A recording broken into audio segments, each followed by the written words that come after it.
Thank you, Joe. I would like to talk about asymptotic performance of port-based teleportation, and this is joint work with a whole bunch of people, Matthias Christandl and Felix Ledytsky, who you know from the various events here, and Graham Smith as well, and Florian Spielmann, who is not here, and Michael Walter, who is also from QSOC. Sorry, that's right. I forgot about that. Does this work? Yes. Okay. Sorry about that. So let me give a summary of what I just said. I just introduced my co-authors, which are written here.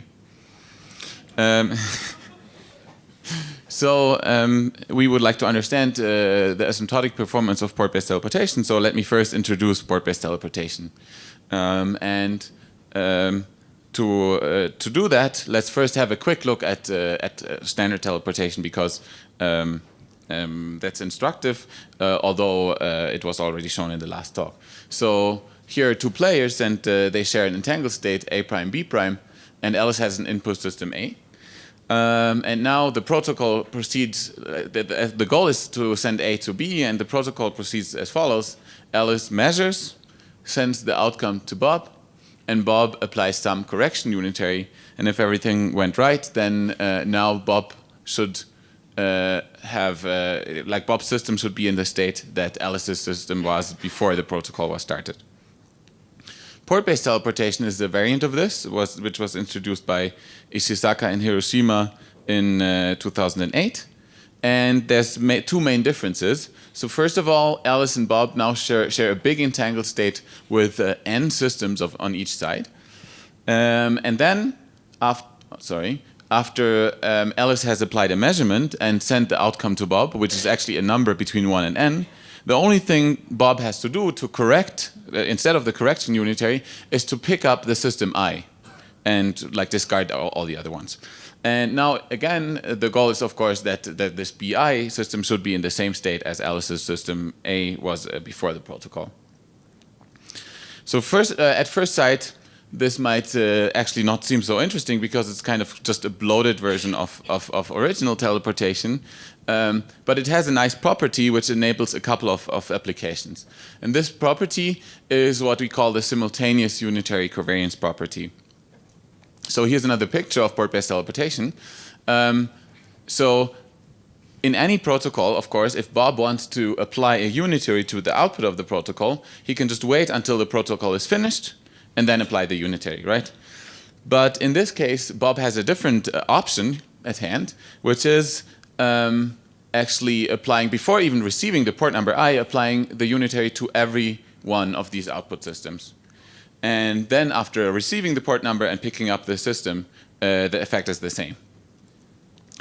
This property enables essentially all interesting applications of port-based teleportation, which includes these approximate programmable processors that Alex talked about in the last talk, but also some other applications, like a protocol called instantaneous non-local computation, which I will not explain today, but I will explain an application of that protocol again, which is that it can break position-based cryptography, and that I will do on the next slide.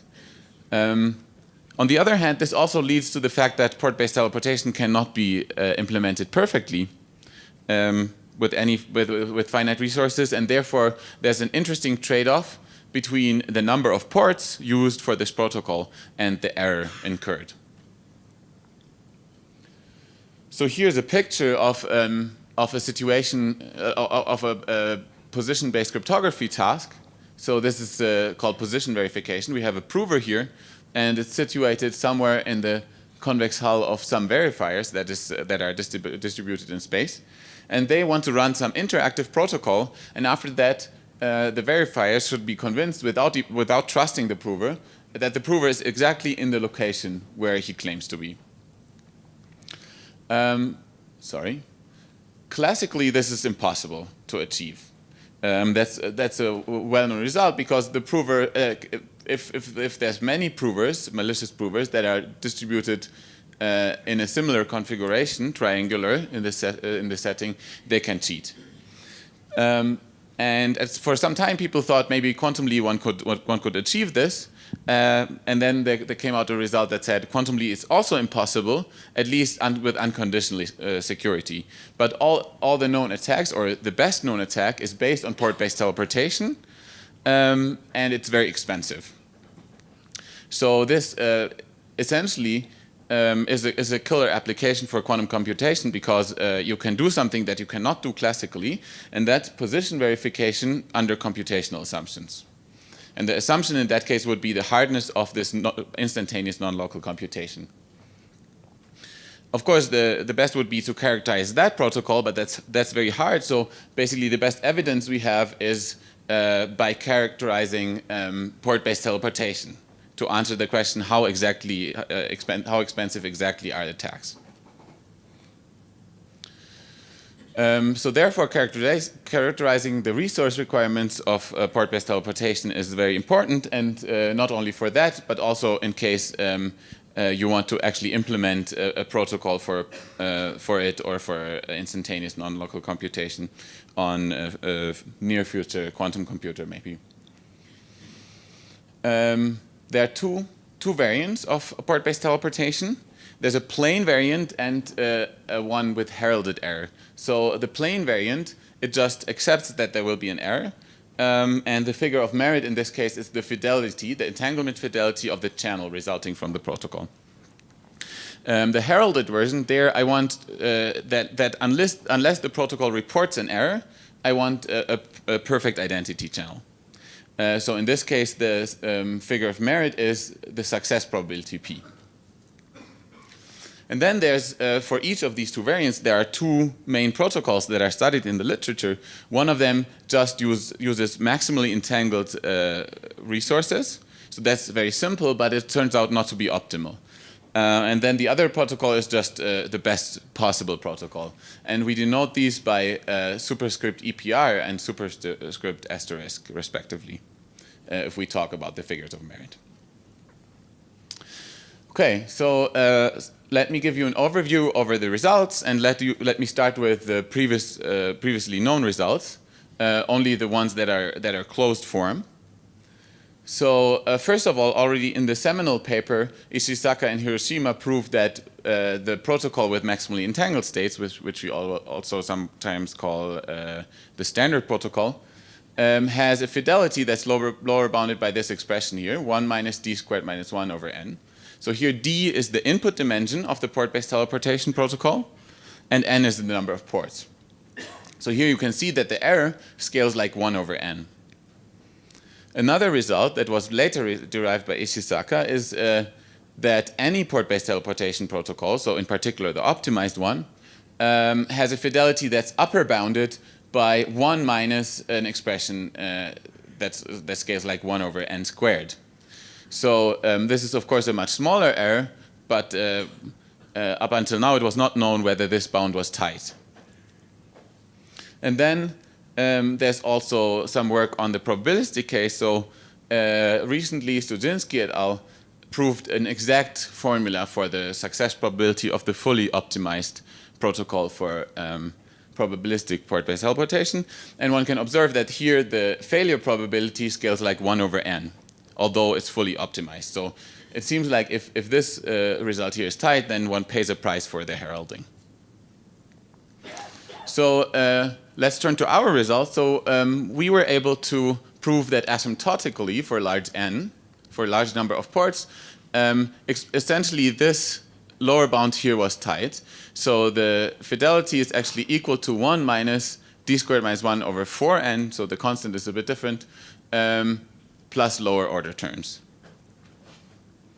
And similarly, we are also able to characterize the fully optimized case by giving upper and lower bounds. So the lower bound existed already, by giving an upper bound that matches this 1 minus order n squared behavior.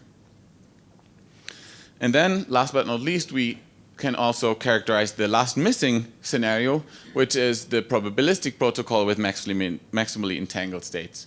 And here we prove that the behavior is such that the error probability scales like a constant over root n. And actually we know this constant, but it's a bit messy, so I didn't want to put it on this overview slide. So not only are these quite complete results now, which is very nice, but also they are proven using extremely pretty, at least in my opinion, asymptotic representation theory, which made the project a lot of fun. And now, after this work, the large n asymptotics of port-based teleportation is completely understood. So here's the plan for the remainder of the talk. I would like to start out by introducing the symmetries of port-based teleportation and the representation theoretic tools that we use to analyze them. And subsequently, I would like to show how a connection between Schur-Weyl duality, which is one of these tools, and random matrix theory facilitates the analysis of these standard protocols with maximally entangled states. And then if I have time, I will also quickly touch on the optimized case. So here are some formulas that have been derived previously by Horodecki, Majenz, Strelchuk, and Studziński. And I want you to not be intimidated by them. You don't need to understand them at this point because most of the symbols on there I have not explained. But I would like to draw your attention to two properties of these formulas. So first of all, they are exact formulas that are valid for all n and d, so that's very nice. But the problem is that they are not closed form in the sense that there are these sum expressions here for all three formulas. And these sums actually range over a number of terms that is of order n to the d. So for already considering that n has to be of the order d squared, already for fairly low d, this is kind of out of the range of current computational power.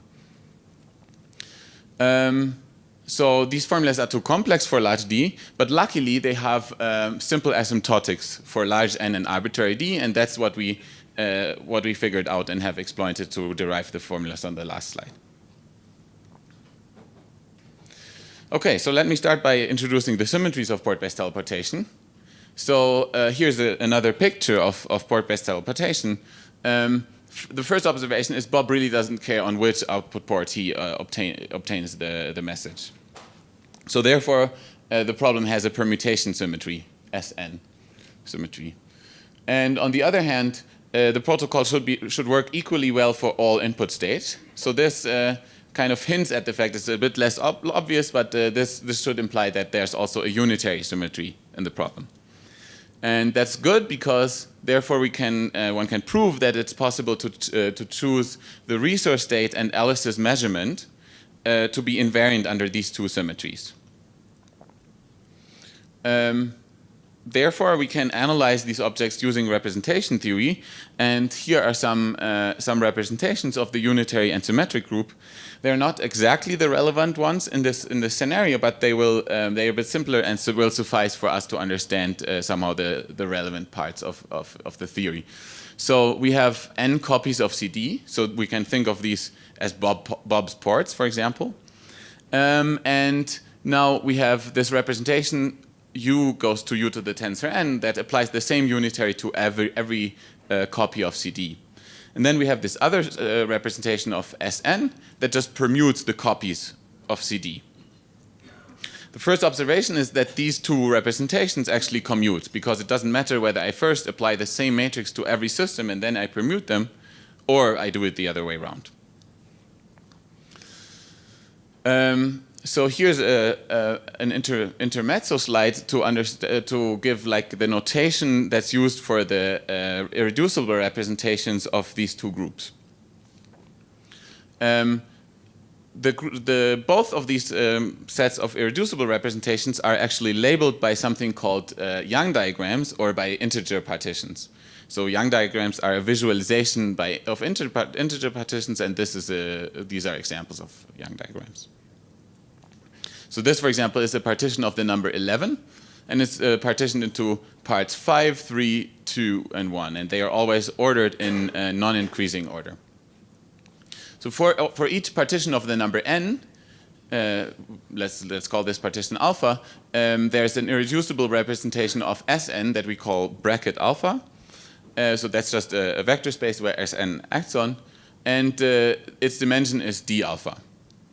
And similarly for the unitary group, for each partition of any number that has at most d parts, there is an irreducible representation of ud, and we denote it by v alpha and its dimension by m alpha. So this was important because if you remember maybe some of the formulas, these dimensions feature in the formulas that I have shown on this slide with the complicated formulas. So here are these representations again. And the one observation is that they don't only commute, but actually they are kind of maximally commuting representations, in the sense that the Hilbert space CD to the tensor n decomposes into this direct sum of tensor products of one irreducible representation of the symmetric group and one of the unitary group. So this seems fairly complicated, but for this, for the purpose of understanding our work, because the representation theoretic work was to a large extent already done by the authors of the previous works that I have shown, it's most important for us to understand that this is a direct sum composition of the space here, and we understand the dimensions of these, because they are related to the irreducible representations of these groups. So here is I put up this slide again. So now we understand what these sums go over. They go over partitions of n-1 into at most d parts, for example. And here in what happened now? Oh, sorry.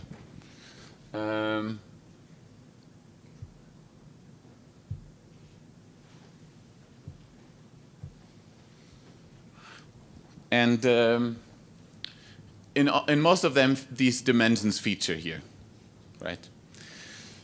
So now let me show you a connection to random matrix theory, and this is what we will exploit to analyze the asymptotics of these formulas.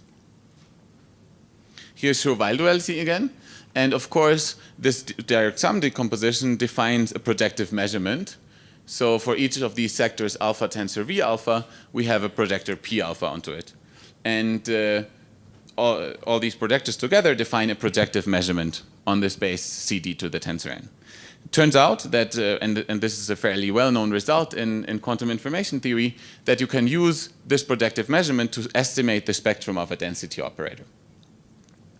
The theorem is that if you have a density operator rho on CD, and you take n copies of it and measure it with this measurement, then the outcome, which we regard as a random variable here, alpha n, after renormalizing it by n, converges to the spectrum of rho. So alpha is a partition of n, so it has a number of parts that sum up to n, and if we divide all the parts by n, then we obtain a probability distribution, so this is a candidate for the spectrum of rho. And it turns out that for large n, this actually converges to the spectrum of rho. We will use this in kind of a completely different way. We will not estimate the spectrum of any density operator. But it's important to understand this result. And for us, the case of the maximally mixed state will be most important. In this case, we call the distribution of this random variable alpha n the Schur-Weyl distribution. And we denote it by this P subscript dn, and its value at alpha is actually given by this simple formula, because we just have to divide the dimension of this space alpha tensor V alpha, which is this, by the dimension of the whole space. So I just copied the spectrum estimation statement up here again. In some sense, this looks like a law of large numbers, right? I have some object that grows, and I renormalize it, and then if I take the limit, it converges to something deterministic. So in this case, one can ask the question how to characterize the fluctuations. So in some sense, what is the corresponding central limit theorem? And it turns out that already exists. So let's define the centered and renormalized version of alpha n. So we subtract the asymptotic expectation value, and we divide by the by the expected magnitude of the fluctuations. And it turns out that this random variable actually also converges in distribution to a distribution that is known from random matrix theory. So this random variable converges to the spectrum of a random matrix, and this random matrix is distributed according to an ensemble called GUE0. So maybe some of you know the GUE ensemble. That's just a random matrix with Gaussian normal distributed entries, except that we put a Hermitianity constraint, and GUE0 is just a traceless version of this. So we just subtract the trace afterwards. So this is a very nice result proved by Johansson in 2001, and we would like to use this convergence. So let's go back to port-based teleportation. Here's this slide again, and let's focus on this lower part here, because this is in some sense the simplest of the three formulas. So let's understand it. Here we have the success probability of port-based teleportation with maximally entangled states for input dimension d and n ports. And it's given by a sum over this combination of dimensions of irreducible representations. And alpha is here, goes over all partitions of n minus 1, actually with at most d parts, I forgot that. And mu is a related Young diagram. So that's actually the Young diagram that can be obtained from alpha by adding one box to it in such a way that it maximizes this expression. So let's have a look at this Young diagram here. So where can we add a box to this? We could add a box in the top row. We could also add a box in the next one. But if we add a box here, then it's not a Young diagram anymore. Here we can also add a box, and if d is larger than 4, then we can also add a box below. It turns out that for most Young diagrams, if they grow really large, we can add a box in every row, which will simplify which actually has simplified the analysis. So here's the plan. I copied the formula up here. The plan is to explicitly carry out this optimization here, then write this expression as an expectation value with respect to the Schur-Weyl distribution, and subsequently use a convergence result similar to the one I showed to you by Johansson to simplify this expression for large n. How much time do we have? 5 minutes, okay. 7, 8 minutes, okay. So let's start with the first step.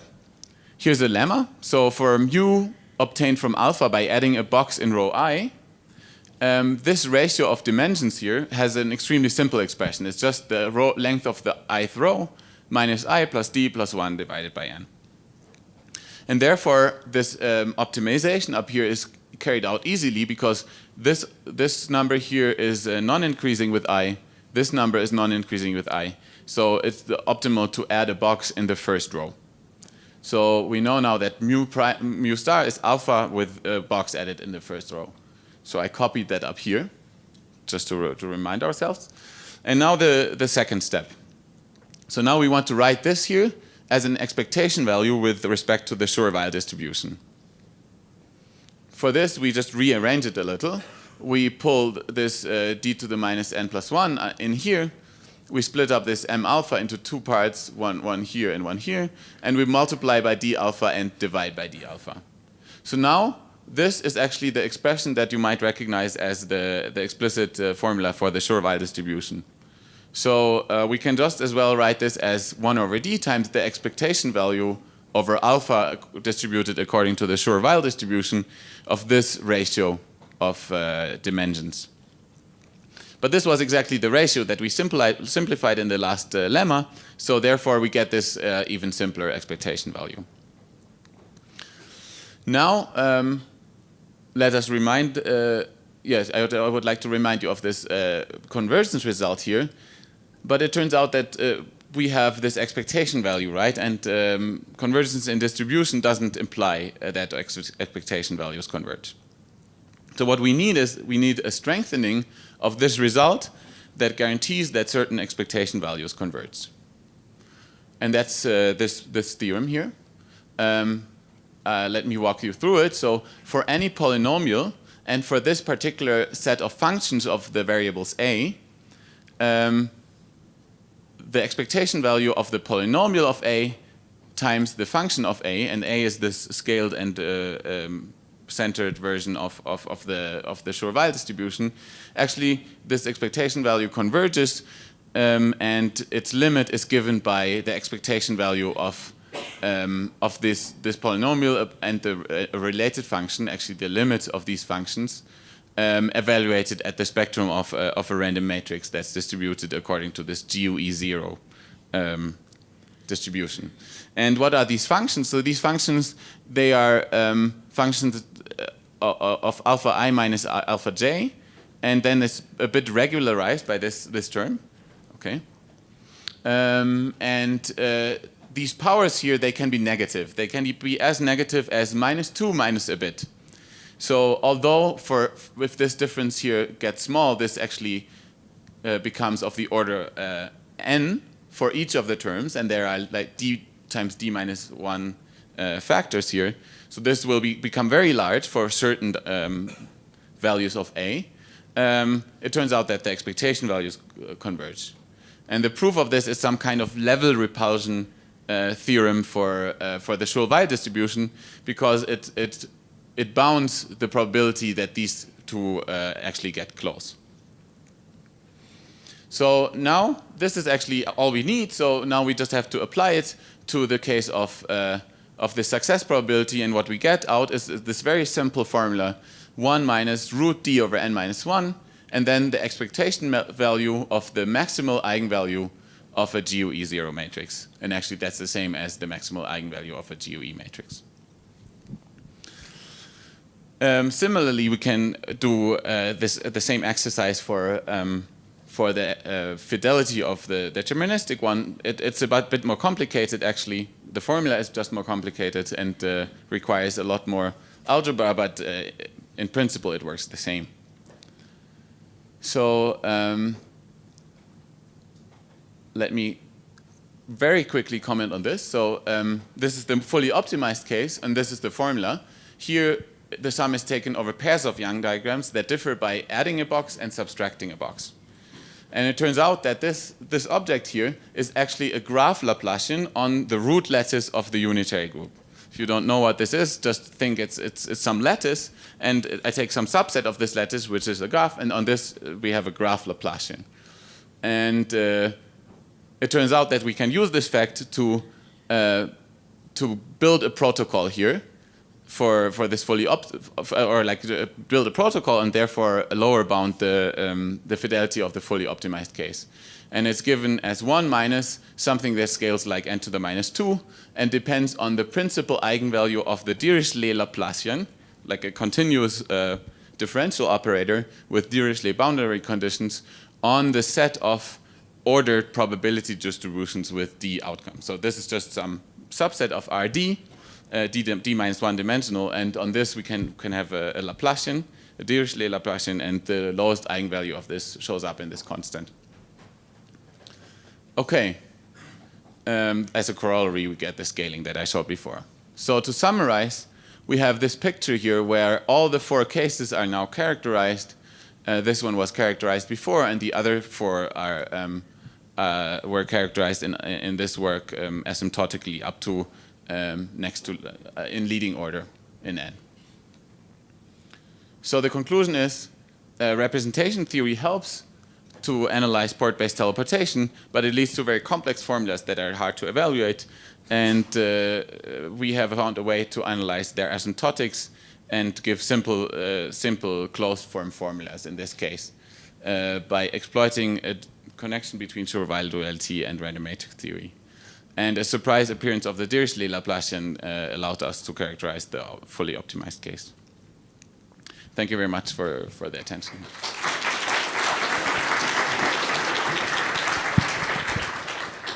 Yeah, thanks, Christian. Questions?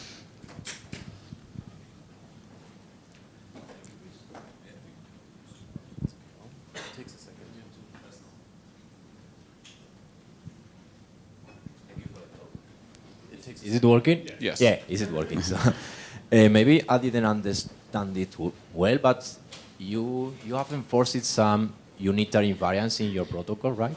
This symmetry UD. That's right. And okay, I wonder if is it possible to relax a little bit this symmetry to a sort of approximate symmetry, and if okay, because I'm not sure if okay if any I don't understand that any port-based teleportation protocol has exactly this symmetry, but So actually, I think all known protocols have this symmetry, and the problem is I didn't exactly explain the symmetry, right? So the resource state has a symmetry that says that if I permute the port of the resource state, then it's symmetric, and also if I apply U to all of Alice's ports and the complex conjugate of U to all of Bob's ports, then it's invariant under this action. So that's kind of a purified Schur-Weyl duality symmetry. But this is exactly what I meant. So, would it be possible to relax this unitary invariance just to an approximate unitary invariance and still apply your approach? So actually, our bounds they are valid for all protocols, and this was just a way to simplify the analysis. So the theorem that one can prove, but maybe looking for applications to other contexts. I mean, for example. Right. Techniques are also useful in the case that you don't have this strict symmetry. Okay.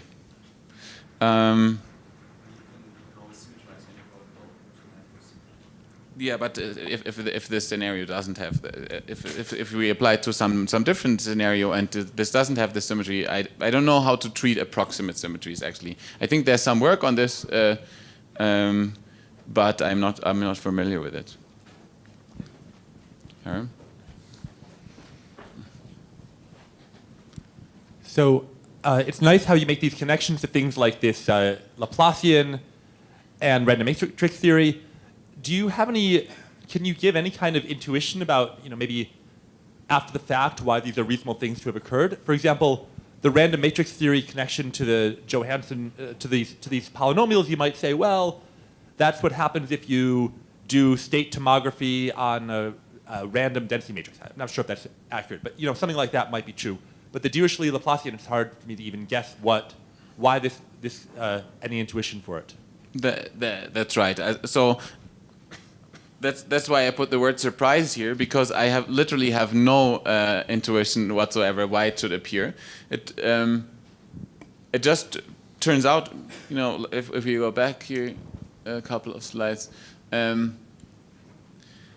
This expression here, we optimize over all probability distributions, and the square root of a probability distribution shows up, which is like very natural in quantum things.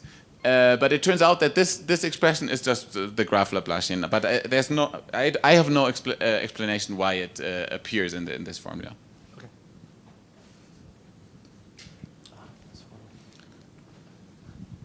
Thanks for the nice talk. I was wondering whether the convergence results, like by you and maybe earlier by Johansson, can be extended to any distribution beyond the Schur-Weyl one, or because for instance, if you have some results regarding when the inputs when you have n copy of states that is not maximally entangled, maximum mixed, then possibly you could extend your result to port-based teleportation with non-maximally entangled resources, right? So this result here is actually about non-maximally entangled resources, but it turns out that the local reduced density matrix is always maximally mixed. So one can assume this because of the symmetry. So from each protocol that doesn't have this property, I can build a protocol that's as good that has this property. Somehow, therefore, this is not so important in this setting. But about the application to tomography, I would like to point you to the work by O'Donnell and Wright. That's actually where we learned these results from, and they have analyzed tomography using this Johansson convergence. Thanks. Okay, I think we need to move on to the next talk. Let's thank Christian again.